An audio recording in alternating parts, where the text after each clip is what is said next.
Hello बच्चों, क्या हाल चाल है। मस्त हैं। आप सभी लोगों का एक बार फिर से स्वागत और अभिनंदन करता हूं। दोस्तों, आज एक और शानदार क्लास के साथ आज की हम क्लास शुरुआत करने चल रहा हूं। मैं लगातार आप लोग के लिए जीवन परिचय लेकर के आ रहा हूं। दोस्तों, आज का जो जीवन परिचय होगा वो रामधारी सिंह दिनकर जी के ऊपर होगा। बात करें दोस्तों, आज की वीडियो को देखना बहुत ही इम्पोर्टेंट होगी। मैं बताऊं कि ये वीडियो अगर आप लोग देख लेते हैं आज, तो आज से यहाँ से दोस्तों अगर बात करें रामधारी सिंह दिनकर जी का जो जीवन परिचय है वो बहुत इम्पॉर्टेंट होने वाला है। क्योंकि बात करें ये लगातार परीक्षाओं में पूछा जा रहा है और अब की बार भी ये क्वेश्चन ज़रूर पूछा जाएगा। मैं बिल्कुल आपको सरल तरीके में समझाने चल रहा हूँ। आप लोग वीडियो को शुरू से लेकर के अंत तक देखना होगा और समझ में आ जाएगा बहुत बेहतर तरीके से। चलिए दोस्तों, स्टार्ट करते हैं अपनी क्लास की। देखिए, क्लास 12 हिंदी जीवन परिचय 5 नंबर पक्का है दोस्तों आएगा। ये आपको यहाँ से मैं आपको बता रहा हूँ 100% ये क्वेश्चन ज़रूर आपके पेपर में पूछेगा दोस्तों। ठीक है, ये क्वेश्चन अगर आप लोग पूरा देख लेते हैं, लिखने का जो तरीका है वो भी आप लोग इसी तरीके से पूरा लिखेंगे।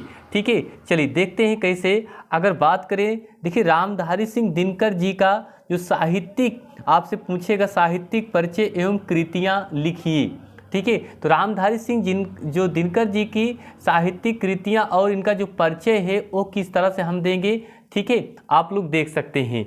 चलिए देखा जाए इनका जो जीवन परिचय है दोस्तों।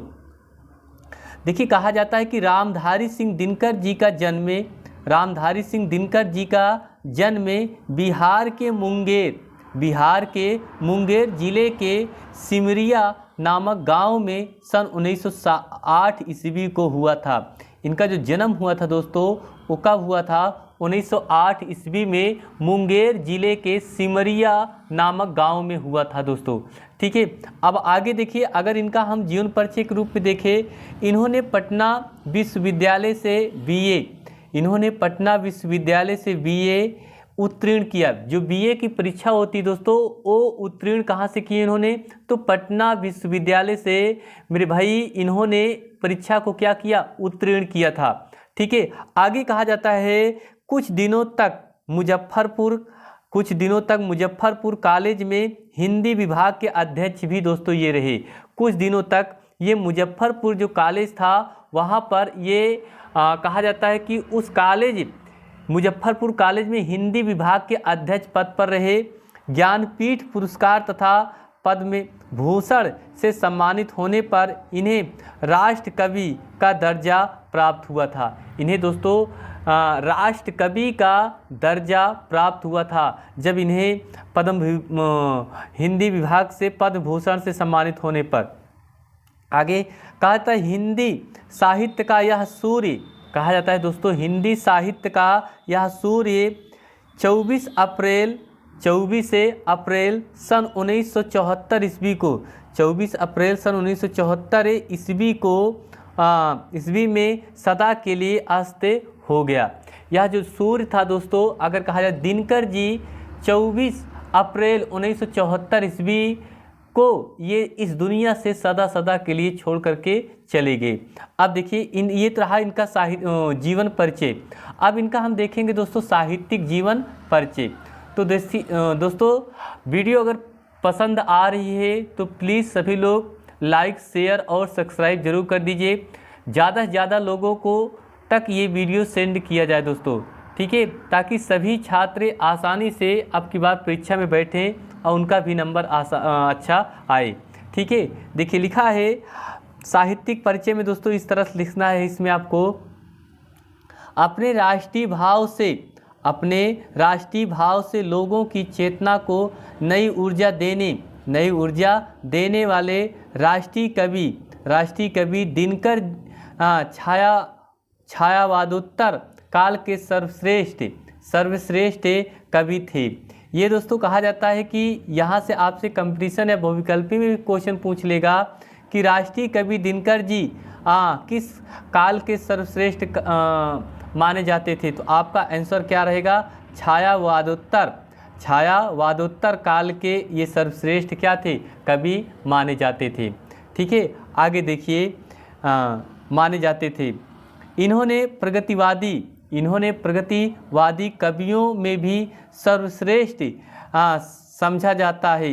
इन्हें प्रगतिवादी कवियों में सबसे सर्वश्रेष्ठ समझा जाता है। इन्हें सौंदर्य प्रेम, राष्ट्र प्रेम, लोक कल्याण आदि अनेक विषयों पर काव्य की रचना किया। ये दोस्तों अनेक विषयों पर इन्होंने क्या की, काव्य की रचना की। आगे इन्होंने कुरुक्षेत्र नामक प्रसिद्ध रचना को भी दोस्तों क्या किए थे, सजाए थे।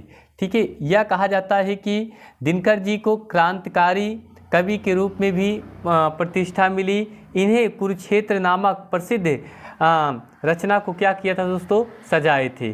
तो दोस्तों ये रहा आपका दिनकर जी का साहित्यिक परिचय और इसके ऊपर हमने आपको बताया कि जीवन परिचय। तो दोस्तों अगर इस तरह से ये वीडियो आप लोग पूरा देख लेंगे तो आपको पूरी तरीके से समझ में आ जाएगा। अब हम देखते हैं इनके आगे इनकी जो कीर्तियाँ थी वो क्या थी। तो चलिए दोस्तों अगर बात करें इनकी कीर्तियाँ, तो अगर कीर्तियाँ जो दिनकर जी की कीर्ति थी वो किस तरह से थी, तो इनकी कीर्तियों में दो थी, एक काव्य कृतियाँ, एक गद्य कृतियाँ। तो काव्य कृतियाँ गद्य कृतियाँ में दोनों में समानता क्या थी ये आपको भी लिखना रहेगा एग्जाम में।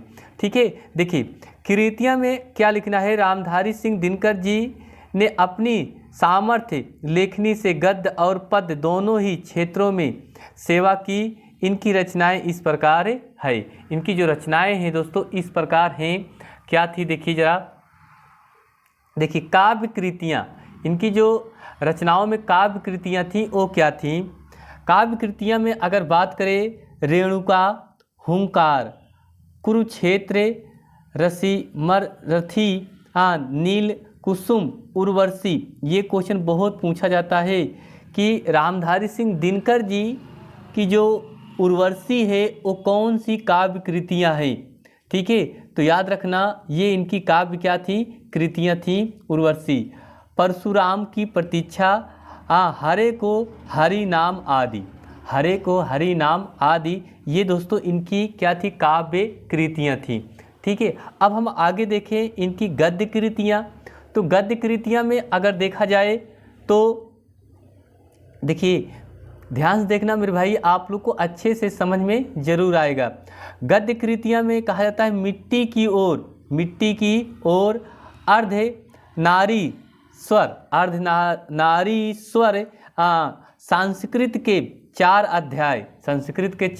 अध्याय, काव्य की भूमिका, वट पीपल, शुद्ध कविता की खोज, शुद्ध जो कविता थी खोज, ये भी इनकी गद्य कृतियाँ थी। दिनकर जी की डायरी, ये इनकी क्या थी दोस्तों, कहा जाता है कि गद्य कृतियाँ थी।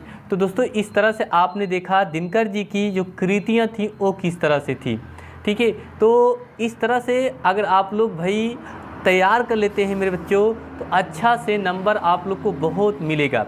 ठीक है, तो चलिए बस मिलते हैं अगली क्लास में। आप सभी लोगों को बस इतना मैं आप लोग को बता रहा हूँ कि आप लोग अच्छे से तैयारी करिए, लगातार तैयारी करिए, आप लोग को नंबर अच्छा ज़रूर आएगा। ठीक है, तो बस मिलते हैं अगली क्लास में। आप सभी लोगों को धन्यवाद।